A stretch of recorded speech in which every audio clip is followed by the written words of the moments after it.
Hello दोस्तों, welcome to my channel study with me. मैं राहुल चौहान आपका अपने इस स्टडी प्लेटफॉर्म पर बहुत बहुत स्वागत करता हूं दोस्तों। जैसा कि आप सभी जानते ही होंगे कि हम एमपी पुलिस कांस्टेबल के लिए दोस्तों जीके और जीएस की सीरीज चला रहे हैं। तो इसी जीएस की सीरीज को आगे बढ़ाते हुए दोस्तों मैं आज आपके लिए लेके आया हूँ सामान्य विज्ञान के टॉप 25 क्वेश्चन। तो आज हम दोस्तों उन टॉप 25 क्वेश्चन को देखने वाले हैं जो कि आपके एमपी पुलिस, एमपी पटवारी और व्यापम में दोस्तों प्रीवियस ईयर में पूछे गए क्वेश्चन है और जिनकी आगे आने की संभावना भी बहुत ज़्यादा हो जाती है दोस्तों।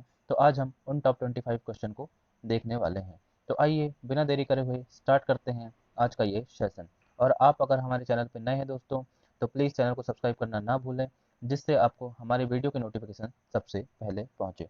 तो आइए दोस्तों देखते हैं आज का पहला प्रश्न। तो आपका पहला प्रश्न हो जाता है दोस्तों, मोटर कार में पश्च दृश्य के लिए कौन सा दर्पण प्रयुक्त होता है। आपसे क्या पूछा जा रहा है दोस्तों कि मोटर वाहनों में आप पीछे का दृश्य देखने के लिए किस दर्पण का उपयोग करते हैं। ऑप्शन है आपके समतल दर्पण, उत्तल दर्पण, अवतल लेंस या फिर उत्तल लेंस। तो आपका आंसर हो जाएगा दोस्तों यहाँ पर क्या, ऑप्शन नंबर बी, उत्तल दर्पण। किसका उपयोग करेंगे दोस्तों आप, उत्तल दर्पण की। अगर बात करें दोस्तों उत्तल दर्पण की, तो उत्तल दर्पण को बोला जाता है दोस्तों क्या, अपसारी लेंस। क्या बोला जाता है दोस्तों, अपसारी लेंस। ये भी बहुत बार रिपीटेड क्वेश्चन है दोस्तों, आपसे बहुत बार सीधे डायरेक्ट यही पूछ लिया जाता है कि अपसारी लेंस बताइए किस दर्पण को बोला जाता है। तो आपका आंसर हो जाएगा दोस्तों क्या, उत्तल दर्पण। या फिर इसे क्या बोला जाता है दोस्तों, डाइवर्जिंग मिरर। क्या बोला जाता है दोस्तों, डाइवर्जिंग मिरर। डाइवर्जिंग मिरर भी किसे बोला जाता है दोस्तों, तो डाइवर्जिंग मिरर की बात करें तो वो भी आपके किसे बोला जाता है दोस्तों, उत्तल दर्पण को। अगर बात करें दोस्तों उत्तल दर्पण की, तो उत्तल दर्पण की दोस्तों जो परावर्तक सतह होती है दोस्तों, क्या होती है, परावर्तक सतह क्या होती है दोस्तों, परावर्तक सतह आपकी उभरी हुई होती है, जिससे ये क्या करता है, अनंत से आने वाली किरणों को परावर्तित करता है दोस्तों। क्या करता है, अनंत से आने वाली किरणों को क्या कर देता है, परावर्तित कर देता है दोस्तों। अगर बात करें तो इसका उपयोग गाड़ियों के पश्च दृश्य में दोस्तों, सड़कों के किनारे जो लैंप लगे होते हैं उनमें भी उत्तल दर्पण का प्रयोग किया जाता है दोस्तों। तो आपके प्रश्न नंबर एक का आंसर हो जाएगा उत्तल दर्पण। चलिए आगे बढ़ेंगे। किसी स्वस्थ मनुष्य के शरीर का सामान्य तापक्रम क्या होता है। आपसे पूछा गया है दोस्तों कि शरीर का सामान्य तापक्रम क्या होता है स्वस्थ मनुष्य के। तो आपके आंसर ऑप्शन है दोस्तों 98 degree Fahrenheit, 98 degree Celsius, 68 degree Fahrenheit या फिर 66 डिग्री फ़ारेनहाइट। तो आपका आंसर हो जाएगा दोस्तों 98 डिग्री फ़ारेनहाइट। अगर बात करें दोस्तों तो स्वस्थ मनुष्य के शरीर का तापक्रम कितना होता है, 98 डिग्री फ़ारेनहाइट। अगर बात करें दोस्तों डिग्री सेल्सियस में तो वो हो जाता है 37 डिग्री सेल्सियस। आपको कमेंट बॉक्स में हमें कमेंट करके बताना दोस्तों कि केल्विन में स्वस्थ मनुष्य का तापक्रम क्या होता है दोस्तों, आपको कमेंट बॉक्स में कमेंट करके बताना है। चलिए आगे बढ़ेंगे। ठोस कपूर से कपूर वाष्प बनाने की प्रक्रिया को क्या कहते हैं। आपसे पूछा जा रहा है दोस्तों कि जो ठोस कपूर है उसे आप ऊष्मा देते हो दोस्तों, तो वो किस में परिवर्तित हो जाती है दोस्तों, वो आपकी कपूर वाष्प में परिवर्तित हो जाएगी। और इस प्रक्रिया को क्या बोला जाता है ये आपसे पूछा गया है। आपके ऑप्शन है दोस्तों वाष्पीकरण, हिमीकरण, पिघलना या ऊर्ध्वपातन। तो दोस्तों पिघलना तो यहाँ पर आपके वैसे ही कैंसिल हो जाएगा दोस्तों, ऊष्मा दे रहे हो आप तो वो वाष्प बन रही है दोस्तों, तो पिघलना तो यहाँ पर वैसे ही हट जाता है। अगर बात करें दोस्तों हिमीकरण, तो हिमीकरण भी दोस्तों यहाँ पर गलत हो जाएगा दोस्तों। अगर आप ऑप्शन से एलिमिनेट करना चाहें तो हिमीकरण भी यहाँ पर क्या हो जाता है दोस्तों, गलत हो जाता है। हिमीकरण मतलब क्या होता है दोस्तों, किसी चीज़ का जमना। तो यहाँ पर दोस्तों अगर कपूर कपूर वाष्प में चेंज हो रही है तो वो जम तो नहीं रही है दोस्तों, वो वाष्प में चेंज हो रही है। और इसका आंसर हो जाएगा दोस्तों ऑप्शन नंबर 4, ऊर्ध्वपातन। क्या हो जाएगा दोस्तों, ऊर्ध्वपातन। चलिए आगे बढ़ेंगे। ध्वनि तरंगें किसके कारण प्रतिध्वनि उत्पन्न करती हैं। दोस्तों आपसे पूछा जा रहा है कि जो ध्वनि तरंगें होती हैं वो किस कारण से प्रतिध्वनि, प्रतिध्वनि को क्या बोला जाता है दोस्तों, इको। क्या बोला जाता है दोस्तों, इको। आपने दोस्तों देखा होगा जब आप पहाड़ी इलाकों में जाते हैं, जब आप पहाड़ी इलाकों में जाते हैं और जब आप कुछ बोलते हैं दोस्तों, तो वही साउंड आपको कुछ टाइम बाद रिपीटेड सुनने को मिलता है दोस्तों, उसे ही क्या बोला जाता है दोस्तों, उसे ही आपको बोला जाता है प्रतिध्वनि। और ये प्रतिध्वनि होती है दोस्तों आपकी किसके कारण, तो ये होती है आपकी परावर्तन के कारण। किसके कारण दोस्तों, परावर्तन के कारण। ध्वनि तरंग दोस्तों किसी एक विशेष चीज़ से दोस्तों, जो ऊंची ऊंची चीज़ होती है तो दोस्तों पहाड़ी होती है दोस्तों, ऐसे इलाके में आपको प्रतिध्वनि ज़्यादा देखने को मिलेंगे दोस्तों। क्यों, क्योंकि जैसे ही आप ध्वनि ध्वनि तरंगें दोस्तों क्रिएट होती हैं तो वो इन पहाड़ों से टकरा कर वापस उसी मार्ग में लौट जाती हैं दोस्तों। इसे क्या बोलते हैं, ध्वनि का परावर्तन। चलिए आगे बढ़ेंगे। सोनार अधिकांशतः प्रयोग में लाया जाता है। आपसे पूछा जा रहा है दोस्तों सोनार, क्या सोनार किस कौन दोस्तों यूज करता है। तो अंतरिक्ष यात्री, डॉक्टर, इंजीनियर या फिर नौ संचालक। तो दोस्तों सोनार का यूज आप कौन करते हैं, वो करते हैं आपके नौ संचालक। आपको दोस्तों सोनार का फुल फॉर्म कमेंट करके हमें बताना है सोनार का फुल फॉर्म बहुत बार पूछा गया है दोस्तों, तो आपको ये कमेंट बॉक्स में कमेंट करके बताना है कि सोनार का फुल फॉर्म क्या होता है। चलिए आगे बढ़ेंगे। पूर्ण आंतरिक परिवर्तन होता है जब प्रकाश जाता है। आपसे पूछा जा रहा है दोस्तों कि पूर्ण आंतरिक परिवर्तन कब होगा, जब प्रकाश किस में से गुजरेगा, हीरे से कांच में, जल से कांच में, वायु से जल में और वायु से कांच में। तो दोस्तों आपको पता होगा कि क्या होता है जब पूर्ण आंतरिक परिवर्तन होता कब है दोस्तों, कि जब प्रकाश किरण कैसे जाती है, सघन से विरल। सघन टू कहाँ जाती है दोस्तों, विरल। तो आपको सिर्फ यहाँ ये देखना है दोस्तों कि कौन सा माध्यम सघन है और कौन सा विरल है, और आपको ये पता करना है कि सघन माध्यम से विरल माध्यम में जब प्रकाश की किरणें जाएंगी तो उसका क्या हो जाएगा दोस्तों, पूर्ण आंतरिक परिवर्तन। तो दोस्तों हीरे से कांच में, ये दोस्तों ऑप्शन हो सकता है क्योंकि हीरा सघन माध्यम में जाएगा, कांच विरल हो जाएगा, तो ये हो सकता है दोस्तों। अगला देखें, जल से कांच में, तो जल दोस्तों आपका विरल हो जाएगा और कांच आपका सघन हो जाएगा, तो ये गलत हो जाता है। वायु से जल में, तो वायु आपका विरल हो जाएगा दोस्तों, जल आपका सघन हो जाएगा, तो ये भी गलत हो जाएगा। वायु से कांच में, तो ये भी विरल टू सघन हो रहा है दोस्तों। तो आपका एक ही ऑप्शन है जो कि यहाँ पर मैच कर रहा है, तो वो हो जाएगा आपका हीरे से कांच में। क्यों दोस्तों, क्योंकि सघन से विरल में प्रकाश की किरण जाएगी तभी उसका पूर्ण आंतरिक परिवर्तन होना संभव होता है। चलिए आगे बढ़ेंगे। दाढ़ी बनाने के लिए काम में लेते हैं। अब आपसे पूछा जा रहा है दोस्तों कि दाढ़ी बनाने के लिए क्या किस दर्पण का उपयोग किया जाता है। आपके ऑप्शन है अवतल दर्पण, उत्तल दर्पण, समतल दर्पण या कोई नहीं। तो अगर बात करें दोस्तों दाढ़ी बनाने के लिए, तो उसका उपयोग होता है दोस्तों अवतल दर्पण। किसका उपयोग किया जाता है दोस्तों, अवतल दर्पण की। अब बात करें अगर अपन अवतल दर्पण की, तो अवतल दर्पण दोस्तों एक गोली दर्पण का हिस्सा है और जो कुछ इस तरह आपको प्रतीत होगा दोस्तों।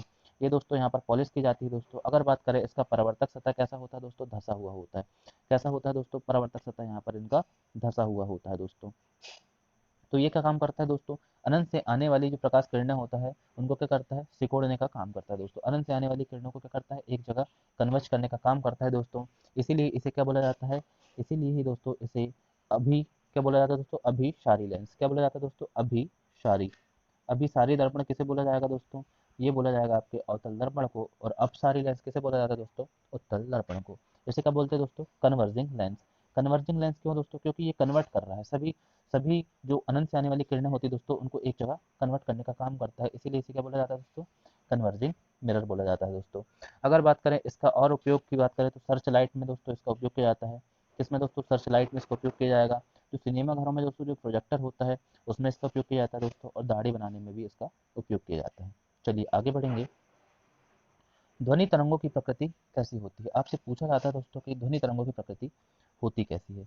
तो आपकी ध्वनि तरंग कैसी होती है दोस्तों, आपकी उसका आंसर हो जाएगा आपका अनुदैर्घ्य। क्या हो जाएगा दोस्तों, अनुदैर्घ्य प्रकृति होती है। चलिए आगे बढ़ेंगे। दूरदृष्टि निवारण के लिए काम में लेते हैं। आपसे पूछा जा रहा है दोस्तों कि दूरदृष्टि जो दोष हो जाता है दोस्तों उसको निवारण के लिए किस लेंस का उपयोग किया जाता है। तो आपका ऑप्शन है दोस्तों अवतल लेंस, उत्तल लेंस, अवतल दर्पण या फिर उत्तल दर्पण। तो दोस्तों यहाँ पर दर्पण का तो कुछ यूज है ही नहीं दोस्तों, तो दर्पण तो वैसे ही खत्म हो जाते हैं। आपको बताना है दोस्तों अवतल दर्पण या फिर उत्तल दर्पण।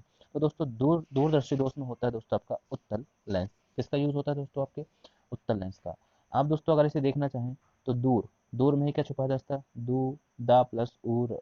तो दूर में ही आपको ऊ देखने को मिल जाएगा दोस्तों, और ऊ से हो जाएगा आपका उत्तल लेंस। आप इस तरीके से याद कर सकते हैं। चलिए आगे बढ़ेंगे। परमाणु के नाभिक में होते हैं। आपसे पूछा जा रहा है दोस्तों कि एक एटम है और एटम के नाभिक में क्या उपस्थित होते हैं। तो अगर बात करें दोस्तों तो एटम, एटम का यहाँ पर क्या होता है दोस्तों, न्यूक्लियस होता है। और अगर बात करें दोस्तों तो इसके आसपास क्या होती है दोस्तों, उसकी कक्षाएं होती हैं। क्या होती हैं, कक्षाएं। तो अगर बात करें दोस्तों कि एटम में क्या होता है, तो एटम में बात करें दोस्तों तो एटम में आपका proton plus neutron, proton plus neutron क्या होता है दोस्तों, प्रोटॉन प्लस न्यूट्रॉन। और इलेक्ट्रॉन आपकी क्या होता है दोस्तों, बाहरी कक्षा में क्या करते हैं दोस्तों, भ्रमण करते हैं। क्या करते हैं, भ्रमण करते हैं। तो यहाँ इलेक्ट्रॉन तो दोस्तों आंसर ही नहीं होगा, यहाँ पर क्या हो जाएगा, प्रोटॉन प्लस न्यूट्रॉन। तो आपका आंसर हो जाएगा ऑप्शन नंबर 1, प्रोटॉन और न्यूट्रॉन। चलिए आगे बढ़ेंगे। निम्नलिखित कोशिका अंगों में से कौन सा एक अर्ध पारगम्य है। आपसे पूछा जा रहा है दोस्तों कि जो एक सेल होती है, जो एक क्या होती है दोस्तों, सेल। क्या है दोस्तों, आपकी सेल है। इसमें कौन सा अंग है जो कि अर्ध पारगम्य होता है दोस्तों। तो अगर बात करें दोस्तों, सबसे पहले ऑप्शन देखते हैं कोशिका भित्ति की।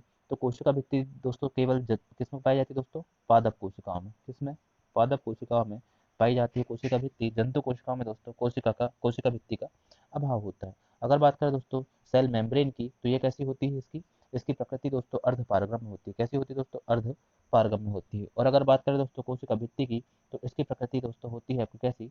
पारगम्य। कैसी होती है दोस्तों? पारगम्य। केंद्रक की बात करें दोस्तों, तो केंद्र को क्या बोला जाता है दोस्तों? Control room. क्या बोला जाता है? Control room. सेल का कंट्रोल रूम किसे बोला जाता है? तो वो बोला जाता है आपके केंद्रक को। चलिए आगे बढ़ेंगे। किस विटामिन की कमी से स्कर्वी रोग होता है? आपसे पूछा गया है कि किस विटामिन की कमी से स्कर्वी रोग होता है, तो आपका आंसर हो जाएगा option number C, vitamin C. Vitamin C की कमी से स्कर्वी रोग होता है दोस्तों। अगर बात करें विटामिन डी की, तो विटामिन डी की कमी से रिकेट्स, क्या होता है दोस्तों? रिकेट्स। रिकेट्स रोग आपके विटामिन डी की कमी से होता है। विटामिन ए की कमी से बात करें, तो विटामिन ए की कमी से होता है दोस्तों रतौंधी। क्या होता है? रतौंधी। और विटामिन के की बात करें दोस्तों, तो ये क्या क्या होता है दोस्तों? रक्त का थक्का जमाने में सहायक विटामिन हो जाता है। कौन सा? विटामिन के। अगर दोस्तों बात करें विटामिन ए की, तो विटामिन ए का रासायनिक नाम क्या हो जाता है? तो विटामिन ए का रासायनिक नाम हो जाता है दोस्तों रेटिनॉल। क्या हो जाता है? रेटिनॉल। विटामिन सी की बात करें दोस्तों, तो क्या हो जाता है? Ascorbic acid. क्या हो जाता है दोस्तों? Ascorbic acid. अगर बात करें विटामिन के, तो मैंने बताया रक्त का थक्का जमाने में सहायक होता है। चलिए आगे बढ़ेंगे। मनुष्य में पुनः स्थापित होने वाले दांतों की संख्या कितनी होती है? आपसे पूछा जा रहा है कि पुनः स्थापित होने वाले दांतों की संख्या कितनी होती है। तो अगर बात करें दोस्तों, तो मनुष्य में टोटल कितने दांत होते हैं? 32 दांत होते हैं। कितने होते हैं दोस्तों? 32 दांत होते हैं टोटल। अगर बात करें कि मनुष्य के दांत कैसे हैं दोस्तों? विषम दंती। कैसे है दोस्तों? विषम दंती। विषम दंती दांत हो जाते हैं और दोस्तों और कैसे हो जाते हैं? द्विबार दंती। कैसे हो जाते हैं? द्विबार दंती। द्विबार क्यों? क्योंकि 2 बार मनुष्य के दांत आते हैं दोस्तों। और विषम दंती इसलिए क्योंकि हमारे दांतों के बहुत सारे प्रकार है दोस्तों, चवर्णक, अग्रचर्मणक, मोलर, मोलर, प्रीमोलर, ऐसे करके, इसलिए इसे क्या बोला जाता है दोस्तों? विषम दंती। अगर बात करें पुनः स्थापित होने वाले दांत, तो वो हो जाएंगे आपके 20, जिन्हें क्या बोला जाता है दोस्तों? जिन्हें दूध के दांत बोला जाता है। और ये क्या होते हैं दोस्तों? एक बार टूटने के बाद फिर से आ जाते हैं, तो वो हो जाते हैं आपके कितने? 20। चलिए आगे बढ़ेंगे। मानव शरीर में सबसे लंबी अस्थि है। आपसे पूछा है कि मानव शरीर की सबसे बड़ी अस्थि, या फिर इसे बोन बोल लिया जाए दोस्तों, तो इसका आंसर हो जाएगा आपका क्या? फीमर। क्या हो जाएगा दोस्तों? फीमर। और ये कहाँ पाई जाती है आपके? ये पाई जाती है दोस्तों आपके जांग। इसे क्या बोलते हैं? जांग की हड्डी, जो कि सबसे बड़ी हड्डी हो जाती है दोस्तों। अगर बात करें अल्ना और रेडियस की, तो ये आपकी कहाँ पाई जाती है दोस्तों? हाथों में। कहाँ पाई जाती है? हाथों में। आपसे अगर क्वेश्चन में पूछ लिया जाए कि रेडियस निम्न अंग में से कहाँ की बोन है, तो वो आपका हो जाएगा हाथों की। अल्ना भी वही हो जाता है दोस्तों। टीबिया की बात करें, तो ये भी आपके कहाँ हो जाते हैं? पैर में। कहाँ हो जाते हैं दोस्तों? पैर में। चलिए आगे बढ़ेंगे। मानव शरीर का रक्त बैंक किसे बोला जाता है? तो ब्लड बैंक की बात करें दोस्तों, तो इसका आंसर हो जाएगा आपके प्लीहा। किसे बोला जाता है दोस्तों? प्लीहा को बोला जाता है। अगर बात करें दोस्तों किडनी, तो किडनी का काम क्या होता है दोस्तों? रक्त को छानना। क्या होता है दोस्तों? रक्त को छानना। रक्त को साफ करने का काम कौन करता है? तो वो करती है आपकी किडनी। अगर लीवर की बात करें दोस्तों, तो लीवर में क्या होता है दोस्तों? पित्त रस का निर्माण होता है। क्या होता है? पित्त रस का निर्माण होता है दोस्तों। और क्या होता है? यूरिया का निर्माण होता है दोस्तों। क्या होता है? यूरिया का निर्माण होता है। और हृदय की बात करें दोस्तों, तो मानव हृदय कैसा है आपका? 4 कोष्ठी है दोस्तों, जिसमें दाया आलिंद, दाया निलय, बाया आलिंद और बाया निलय ऐसा होता है। चलिए आगे बढ़ेंगे। मानव शरीर में खून के शुद्धिकरण की प्रक्रिया को क्या बोला जाता है? तो दोस्तों अगर खून के शुद्धिकरण की बात करें, तो मैंने अभी आपको बताया कि कौन करता है? वो करती है आपकी कौन? किडनी। क्या करती है दोस्तों? किडनी आपके रक्त को छानने का काम करती है। और इस प्रक्रिया को बोला जाता है क्या? डायलिसिस। क्या बोला जाता है दोस्तों? डायलिसिस। चलिए आगे बढ़ेंगे। टॉक्सिकोलॉजी किसका अध्ययन है? तो विज्ञान और विज्ञान की प्रमुख शाखाओं के अध्ययन से दोस्तों एक ना एक क्वेश्चन जरूर ही आपको देखने को मिलता है। और मैं आपके लिए हर दिन 2 से 3 क्वेश्चन विज्ञान की प्रमुख शाखाओं से लेके आता हूँ। तो अगर बात करें टॉक्सिकोलॉजी, तो टॉक्सिकोलॉजी किसका अध्ययन हो जाएगा दोस्तों? तो टॉक्सिकोलॉजी हो जाता है आपके जहर का अध्ययन। किसका अध्ययन हो जाता है दोस्तों? जहर का अध्ययन। चलिए आगे बढ़ेंगे। निम्नलिखित में से कौन सा मकड़ियों का अध्ययन है? तो मकड़ियों का अध्ययन पूछा गया है दोस्तों यहाँ। तो मकड़ियों का अध्ययन हो जाएगा आपका क्या? ऑर्किनोलॉजी। क्या हो जाएगा दोस्तों आपका? ऑर्किनोलॉजी। अगर बात करें कोशिका के अध्ययन, तो कोशिका का अध्ययन क्या कहलाता है दोस्तों? साइटोलॉजी। क्या बोला जाता है दोस्तों? साइटोलॉजी। अगर बात करें फलों का अध्ययन, वो हो जाता है आपका पोमोलॉजी। क्या हो जाता है दोस्तों? पोमोलॉजी। अगर बात करें दोस्तों बागवानी, साग सब्जी, तो वो हो जाता है आपका हर्टिकल्चर। क्या हो जाता है दोस्तों? हर्टिकल्चर। अगर बात करें मधुमक्खी के अध्ययन को क्या बोला जाता है, तो वो हो जाता है आपका एपीकल्चर। क्या हो जाता है दोस्तों? एपीकल्चर। अगर बात करें मत्स्य पालन, तो वो हो जाता है आपका क्या? वो हो जाएगा आपका पिसी कल्चर। क्या हो जाता है? पिसी कल्चर। क्या हो जाता है मत्स्य पालन? वो हो जाता है आपका पिसी कल्चर। चलिए आगे बढ़ेंगे। होम्योपैथी के संस्थापक कौन है? बोला जा रहा है होम्योपैथी के जनक या होम्योपैथी के संस्थापक, तो वो हो जाते हैं आपके ऑप्शन नंबर डी, हाइने मैन। क्या हो जाते हैं दोस्तों? हाइने मैन। चलिए आगे बढ़ेंगे। क्वेश्चन नंबर 20, यूरिया का निर्माण कहाँ होता है? तो मैंने अभी आपको बताया कि यूरिया का निर्माण कहाँ होता है, तो वो होता है आपके यकृत में। यकृत में यूरिया का निर्माण होता है। यकृत में ही पित्तरस का निर्माण होता है दोस्तों। किसका निर्माण होता है? पित्तरस का निर्माण। लेकिन ये कहाँ? पित्ताशय में जाके क्या होता है दोस्तों? स्टोर होता है। कहाँ? पित्ताशय में जाके पित्तरस स्टोर होता है दोस्तों। अगर बात करें अग्नाशय में, तो अग्नाशय में क्या होता है दोस्तों? अग्नाशय में इंसुलिन का निर्माण होता है। किसका? इंसुलिन का निर्माण होता है दोस्तों, जो कि आपके शर्करा की मात्रा को नियंत्रण करने का काम करती है। अग्नाशय को ही क्या बोला जाता है? अग्नाशय को ही दोस्तों पेनक्रियाज बोला जाता है। क्या बोला जाता है अग्नाशय को? अग्नाशय को पेनक्रियाज बोला जाता है। और इंसुलिन का निर्माण करता है दोस्तों, जो कि शर्करा की मात्रा को नियंत्रण करती है। और ये अग्नाशय की बीटा सेल द्वारा इनका क्या होता है दोस्तों? स्त्रावण होता है।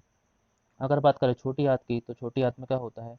भोजन का पाचन। क्या होता है दोस्तों? भोजन का पाचन कहाँ होता है? छोटी आंत में। और अगर बात करें छोटी आंत दोस्तों, छोटी आंत की लंबाई 6.5 फीट तक होती है दोस्तों। अगर बात करें गुर्दे की, जिसे किडनी बोला जाता है, और ये मैंने आपको बताया किसका काम करती है दोस्तों? ये आपका काम करती है किसका? डायलिसिस का। किसका? डायलिसिस का, रक्त को छानने का। चलिए आगे बढ़ेंगे। मानव हृदय में कक्षों की संख्या कितनी होती है? तो मानव हृदय में कक्षों की संख्या कितनी होती है दोस्तों? 4 होती है। कितनी होती है? 4 होती है। चलिए आगे बढ़ेंगे। मानव शरीर की सबसे छोटी हड्डी, तो सबसे छोटी हड्डी की बात करें तो वो हो जाती है आपकी क्या? स्टेपिस। क्या हो जाती है दोस्तों? स्टेपिस। और सबसे बड़ी हड्डी की बात करें तो वो हो जाती है आपकी फीमर। फीमर क्या हो जाती है दोस्तों? सबसे बड़ी हड्डी, जो आपकी कहाँ पाई जाती है दोस्तों? जांघ में। कहाँ पाई जाती है दोस्तों?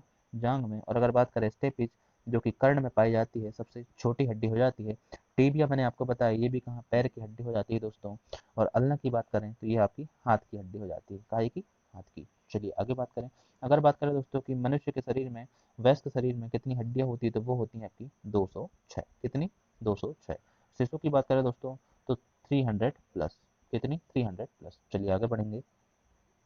न्यूट्रॉन की खोज किसने की थी? तो न्यूट्रॉन की खोज की बात करें दोस्तों तो इसका आंसर हो जाएगा आपका क्या? चैडविक। किसने की दोस्तों? चैडविक ने न्यूट्रॉन की खोज की। अगर बात करें इलेक्ट्रॉन की, तो इलेक्ट्रॉन की खोज किसने करी? इलेक्ट्रॉन की खोज करी है आपके थॉमसन ने। किसने? थॉमसन ने। किसने? थॉमसन ने। चलिए आगे बढ़ेंगे। सौर विकिरण का मापन किया जाता है। आपसे पूछा जा रहा है कि जो सौर सौर होता है दोस्तों, उसके विकिरण, उसके ताप का मापन किसके द्वारा किया जाता है? तो अगर बात करें दोस्तों, सूर्य में इतना ज़्यादा तापमान है, उसके पास जाकर दोस्तों उसका मेज़र कर पाना ये बहुत ही मुश्किल हो जाता है। क्या हो जाता है? बहुत ही मुश्किल हो जाता है दोस्तों। तो इसलिए अगर बात करें तो इसमें उपयोग किया जाता है किसका? पायरोमीटर का। किसका दोस्तों? पायरोमीटर का। इससे क्या होता है? दूर से ही आप किसी वस्तु का, किसी किसी भी सौर विकिरण है उसका क्या कर सकते हो? आप टेम्परेचर मेजर कर सकते हो। क्या कर सकते हो दोस्तों? टेम्परेचर मेजर कर सकते हो। चलिए आगे बढ़ेंगे। हीटर में किस धातु का तार का प्रयोग किया जाता है? अगर बात करें हीटर में, तो हीटर में हो जाता है आपको किसका? नाइक्रोम का। किसका? नाइक्रोम का। आपसे पूछ लिया जाता है कि लोहा, लोहा का केमिकल फॉर्मूला क्या होता है? तो वो होता है आपका Fe। और अगर बात करें लोहे में जंग का सूत्र हो जाता है Fe2O3 NH2O। क्या हो जाता है? NH2O। चलिए, तो आज हमने देखा दोस्तों प्रीवियस ईयर के टॉप 25 क्वेश्चन, जो आपके एमपी पुलिस कांस्टेबल में बहुत ही उपयोगी साबित होने वाले हैं। अगर आपको वीडियो पसंद आई हो तो वीडियो को लाइक करें, ज़्यादा से ज़्यादा दोस्तों के साथ शेयर करें और चैनल को सब्सक्राइब करना ना भूलें। धन्यवाद दोस्तों। जय हिंद, जय भारत।